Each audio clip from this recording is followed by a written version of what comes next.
जब भी हम सोचते हैं कि चलिए एक नई कार लेते हैं, तो हमारे सबसे पहले दिमाग में आता है कि पैसे इकट्ठे कर लेते हैं।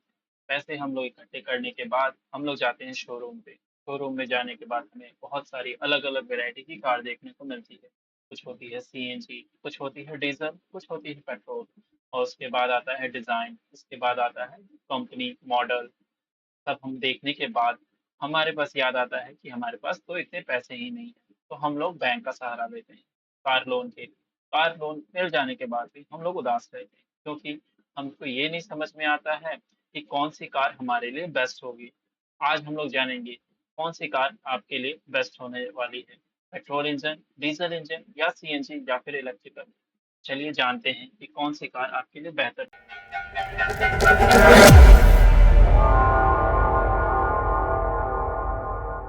होगी। सबसे पहले हम लोग देखेंगे कौन सी कार एफिशिएंट ज़्यादा होगी, एफिशिएंसी कौन सी कार ज़्यादा देगी, पेट्रोल इंजन, डीजल इंजन या आपको सीएनजी या फिर इलेक्ट्रिक कार। ठीक है? तो हम लोग आज जानते हैं कि सबसे पहले हम लोग ये देखते हैं कि कार कैसे काम करता है। कोई भी कार होगी उसमें इंजन होगा। ये आप देखने को आपको टीवी आपकी स्क्रीन पे दिख रहा होगा कि एक इंजन लगा हुआ है, 4 सिलेंडर इंजन है जिसमें कि हम लोग कोई फ्यूल दे रहे हैं जिससे कि हमारा क्रैंकशाफ्ट मूव कर रहा है। उससे हम लोग को पावर जनरेशन मिल रहा है। ठीक है। और हमारे पास आज मार्केट में बहुत सारे प्रकार के इंजन मिलते हैं जैसे कि petrol engine, diesel engine, CNG, electric या फिर हमारे पास और भी होते हैं हाइब्रिड टाइप के इंजन जैसे कि इसमें पेट्रोल इंजन भी होगा और उसमें आपको इलेक्ट्रिक भी मिल जाएगा या फिर पेट्रोल या सीएनजी या फिर हम लोग एक और इंजन होता है जो कि मार्केट में बहुत कम ही देखने को मिलता है या फिर ना ही मिले। एक होता है डुअल इंजन जिसमें आपको पेट्रोल और डीजल दोनों ही आप फिर यूज कर सकते हैं। ठीक है। तो चलिए जानते हैं कि पेट्रोल कार में क्या ओवरव्यू हम लोग इसकी देखते हैं। Petrol engine are commonly generally have a lower initial cost. Petrol engine आपको ज्यादातर सस्ते मिलेंगे, आपको कम कॉस्ट में ही आपको ज्यादा आपको डिजाइन के साथ अच्छी बेहतर एफिशिएंसी मिल जाती है। इसमें इंजन में ये फायदा होता है कि आपको इंजन सस्ते मिलते हैं बट उसका फ्यूल आपको डीजल के कंपेरेटिवली सीएनजी के कंपेरेटिवली महंगे होते हैं। ठीक है। अब उसके बाद आता है एफिशिएंसी कंपेयर ऑप्शन। कैसे हम लोग कंपेयर करें पेट्रोल कार्स देते हैं meet higher level of CO2। ये बहुत ज्यादा कार्बन डाइऑक्साइड जनरेट करते हैं और वो हमारे इन्वायरमेंट को ज्यादा पॉल्यूट करते हैं डीजल इंजन और इलेक्ट्रिकल इंजन से। ठीक है। अब देखते हैं डीजल इंजन में क्या दिक्कत है। Diesel engine are more fuel efficient than petrol engine. इसकी जो एफिशिएंसी होती है डीजल की वो ज्यादा होती है कंपेरेटिवली पेट्रोल इंजन। ठीक है। लॉन्गर ड्राइव के लिए। अब आप देखते हैं कि डीजल इंजन जो वही लोग लेते हैं जिनका हैवी ड्यूटी हो या फिर डेली का वर्क। हैवी ड्यूटी में जैसे कह सकते हैं ऑटो जितने होते हैं आपको डीजल इंजन में ही देखने को मिलेंगे और जितने भी कार होती हैं नॉर्मल मिडिल क्लास फैमिली जो रहते हैं वो लोग ज्यादातर कार यूज करते हैं पेट्रोल इंजन का क्योंकि उसमें लोड कम होता है, उनको माइलेज चाहिए, उनको स्पीड चाहिए। तो हम लोग ये पेट्रोल इंजन लेते हैं। डीजल इंजन वही लेते हैं जो कि हैवी ड्यूटी करने काम करना है जैसे ऑटो वाले ऑटो या फिर रिक्शा जितने भी होते हैं वो ज्यादातर डीजल इंजन ही होते हैं क्योंकि उनको हैवी ड्यूटी वर्क करना है। और डीजल इंजन की बात करें तो ये बहुत ज्यादा नॉक्स प्रोड्यूस करता है। ठीक है। जो कि एनवायरनमेंट के लिए बहुत ही खराब होता है। उसके बाद आता है सीएनजी। सीएनजी कार होते हैं एक आपका सिलेंडर रहेगा गैस सिलेंडर जैसे आपके घर में एक एलपीजी रहता है, ये एक सीएनजी कॉम्प्रेस्ड नेचुरल गैस जिसे कहते हैं। ये आपके गाड़ी में फिटेड रहता है, वही गैस आपको इंजन में जाता है और इससे एक पिस्टन और आपका बर्न होता है, आग जलता है जिसे कहते हैं, बर्न होगा और वो आपको एक एनर्जी प्रोड्यूस करेगा। ठीक है। CNG vehicle often have a limited refuelling infrastructure and range. इसमें क्या होता है कि सीएनजी हर जगह आपको नहीं मिल पाता है, बहुत सारे आउटर एरिया में सीएनजी पेट्रोल टैंक आपको पेट्रोल जो फ्यूल स्टेशन होते हैं वहां पे आपको सीएनजी बहुत कम ही एरिया में आपको देखने को मिलेगा, ज्यादातर आपको डीजल और पेट्रोल देखने को मिलेगा। चलिए अब देखते हैं इलेक्ट्रिक कार में क्या दिक्कत है। इलेक्ट्रिक कार जो होती है पावर्ड बाय बैटरी, इसलिए आपको बैटरी से पावर मिलता है। ठीक है। की एफिशिएंसी भी अच्छी होती है पर ये दिक्कत यहाँ पे ये आ जाती है कि लॉन्ग ड्राइव के लिए आप इसे यूज नहीं कर पाएंगे। ये आपके सिटी ड्राइव के लिए बेहतर है। लॉन्ग ड्राइव के लिए आपको पावर स्टेशन चाहिए होगा और ये पावर स्टेशन चार्जिंग स्टेशन जिसे कहते हैं ये बहुत कम ही जगह पे आपको देखने को मिलेगा। मेट्रो सिटी में आपको मिल जाएगा पर आप किसी आउट एरिया में है या फिर किसी और स्टेट में है जो कि बहुत विलेज टाइप एरिया है वहाँ पे आपको बहुत कम ही मिलेगा देखने को। इसे आप घर पे ही चार्ज कर पाएंगे। कहीं इसकी माइलेज भी किसी कार की 200, 300, 400, मैक्सिमम 400-500 के आसपास मिल जाएगी। इससे आगे आपको नहीं मिल पाएगी, और जैसे ही आप यूज करेंगे उस हिसाब से आपका माइलेज भी उस हिसाब से रहेगा। इसमें कोई इमिशन नहीं होता, इन्वायरमेंट फ्रेंडली, कोई मतलब गैस नहीं रिलीज होता है। अब हम चलते हैं, इसको कंपेयर करते हैं इफिशिएंसी के हिसाब से कौन ज्यादा बेहतर है। Electric vehicle generally have a high efficiency. Electric vehicle जो होते हैं उसकी इफिशिएंसी बहुत अच्छी होती है। 77% एनर्जी वो गाड़ी को देता है, जिसमें कि 77% एनर्जी को उसने मोशन में कन्वर्ट किया जाता है। Diesel engine are more efficient than petrol. Diesel engine जो होता है पेट्रोल से ज्यादा बेहतर है और इलेक्ट्रिक से थोड़ा सा कम है।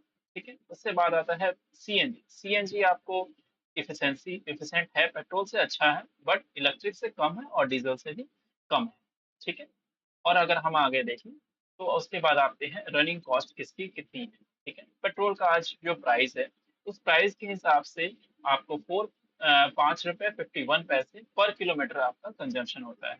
ठीक है, अगर गाड़ी की जो माइलेज है 17.5 है एवरेज तो। ठीक है, डीजल के अगर देखते हैं 3 रुपए 90 पैसे पर किलोमीटर अगर लगता है। अगर डीजल इंजन में 22 का माइलेज 22.5 का माइलेज अगर दे रहा है गाड़ी तब।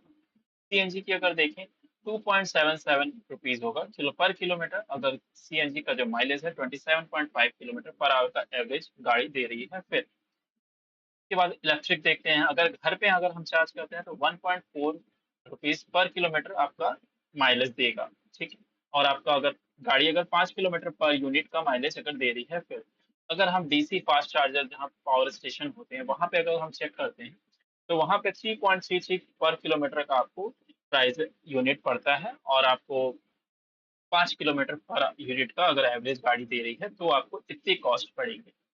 अब आते हैं हम लोग एवरेज माइलेज चेक करते हैं गाड़ी की कितनी कितनी माइलेज होती है। पेट्रोल इंजन पेट्रोल कार की अगर हम देखें तो 15 से 20 किलोमीटर पर लीटर का माइलेज अगर कार दे देती है। डीजल का 20 से 25 किलोमीटर पर लीटर की माइलेज देती है। सीएनजी अगर देखें तो 25 से 30 किलोमीटर पर किलोमीटर का माइलेज देती है। इलेक्ट्रिक कार का देखें तो 4 to 6 kilometre per unit of electricity ये माइलेज दे देती है। उसके बाद अगर हम देखें कि अभी करंट फ्यूल का जो प्राइस है उस हिसाब से अगर देखते हैं तो हर पूरे इंडिया में आपको 82 से लेकर 110 पर लीटर, आपको 110 रुपए पर लीटर आपको इंडिया में फ्यूल प्राइस देखने को मिलेगा। डीजल में 78 रुपीज से 98 रुपीज तक आपको डीजल का प्राइस देखने को मिलता है पूरे भारत। उसके बाद सीएनजी का देखते हैं, सीएनजी आपको 75 से 99 रुपीज पर केजी आपको सीएनजी देखने को मिलेगा। इलेक्ट्रिसिटी की अगर बात की जाए तो हर 3 रुपए से 10 रुपए पर यूनिट आपको प्राइजेस पड़ जाते हैं। उसके बाद देखते हैं कि इन्वायरमेंट में क्या इफेक्ट करता है। ईवी जितनी भी इलेक्ट्रिक कार है उसमें कोई इमिशन नहीं होता है।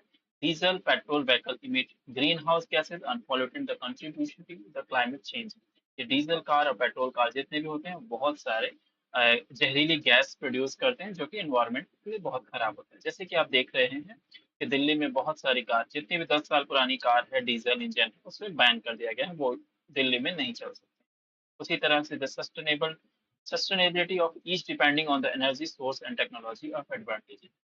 अब इसमें बात की जाए तो देखिए इसमें कौन सा ज्यादा बेहतर है, उसमें कौन किस तरीके की एनर्जी इसको दी जाए, कैसे एनर्जी उसको मिल रहा है, और उस पर टेक्नोलॉजी कौन सी लगी है। क्योंकि बहुत सारे आपने देखा होगा चिमनियों पे बहुत सारे डॉट में आपको इंजन उसमें ये लगा रहता है, फिल्टर लगे रहते हैं कि वो जितने भी हार्मफुल गैसेस है उसे ऑब्जॉर्व कर लिया जाए, वो क्लाइमेट में ना जाए। उसके बाद आते हैं हम देखने को, उसके बाद देखिए हम लोग प्रैक्टिकल कंसिडरेशन अगर हम देखें तो रेंज और refuelling recharging infrastructure initial cost influencing vehicle choice. अगर हम देखें इसकी रेंज अच्छी है, रिफ्यूलिंग कहाँ कहाँ हमको मिल पाएगा वो अगर हम देखें, इनिशियल कॉस्ट अगर देखें तो उससे हाँ आप कंपेयर कीजिए कि आपको कौन सी गाड़ी लेनी है। इलेक्ट्रिक कार की देखें तो आइडिया अगर आपका इलेक्ट्रिक कार का है और आप अर्बन कम्युनिटी में रहते हैं विद एक्सेस चार्जिंग स्टेशन अगर है तो आप ले सकते हैं। डीजल इंजन और सीएनजी की अगर बात की जाए और preferable for long distance travel and heavy duty use. Diesel engine अगर आपको हैवी ड्यूटी आपका काम है और लॉन्ग आपका दूर दूर जाना रहता है तो आप डीजल या सीएनजी आप ले सकते हैं। ओके, उसके बाद अगर हम देखें कंक्लूजन एंड रिकमेंडेशन, कंक्लूजन हमारा यही है कि electric vehicle are most efficient terms energy conversion and energy impact. आपको इलेक्ट्रिक व्हीकल आप तभी लें जब आपका आप आस-पास ही रहते हैं या फिर आपको सिटी एरिया में ही ट्रैवल करना है, ज़्यादा दूर नहीं जाते, तो आप ये ले सकते हैं। में एनर्जी कन्वर्जन बहुत अच्छा है, ठीक है? उसके बाद ये एनवायरनमेंट फ्रेंडली भी है। Diesel offer good balance between efficiency and fuel economy of greater application. का मतलब ये है कि अगर आप दूर-दूर ट्रैवल करते हैं, आपको डेली का वर्क है, डेली आप ट्रैवलिंग करते हैं, आपका हेवी ड्यूटी का काम है, तो आप डीजल इंजन यूज़ कर सकते हैं। अगर आप कभी-कभी घूमते हैं, तो आपका ट्रैवलिंग बहुत कम है, आपको एफिशिएंसी चाहिए और फास्ट अगर ट्रैवल करना है, तो आप पेट्रोल इंजन की तरफ जा सकते हैं। ठीक है? उसके बाद हम ये सारे वेबसाइट से हमने अपने सारा डिटेल लिया है। ठीक है? यहाँ पे आप जाकर इसकी बेहतर जानकारी आप ले सकते हैं। ठीक है? आपको अगर अच्छा लगा हो तो चैनल को सब्सक्राइब जरूर करें और इस वीडियो को भी लाइक करें। Thank you.